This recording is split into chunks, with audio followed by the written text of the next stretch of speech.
আল্লাহ রাব্বুল আলামিন আমাদের পাপের কারণে, আমাদের অপরাধের কারণে আল্লাহ রাব্বুল আলামিন আমাদের উপর আযাব চাপিয়ে দিয়েছেন।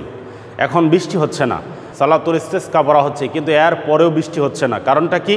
কারণ হচ্ছে আল্লাহ রাব্বুল আলামিন আমাদের উপর আমাদের পাপের কারণে আযাব চাপিয়ে দিয়েছেন। রাসূল সাল্লাল্লাহু আলাইহি ওয়াসাল্লামের বিশিষ্ট সাহাবী হুযায়ফা রাদিয়াল্লাহু আনহু তিনি বলছেন যে আল্লাহ নবী সাল্লাল্লাহু আলাইহি ওয়াসাল্লাম বলছেন, ওয়াল্লাযী নাফসি বিয়াদিহি লা তা'মুরুন্না বিল মারুফ ওয়া লা তানহাউন্না আনিল মুনকার।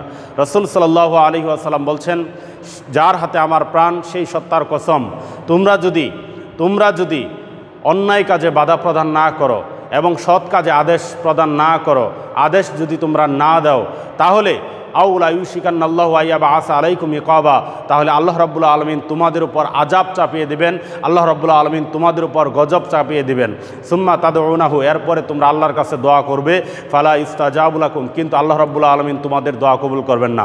আমরা সেই পরিস্থিতির সম্মুখীন, আমরা সেই পরিস্থিতিতে দাঁড়িয়ে আছি যে আমরা এখন দোয়া করতেছি, নামাজ পড়ে বৃষ্টির জন্য দোয়া করতেছি, এর পরেও কেন বৃষ্টি হচ্ছে না? কারণ আমরা হক কথা বলতে পারি না, হক বলতে আমাদেরকে বাধা প্রদান করা হয়।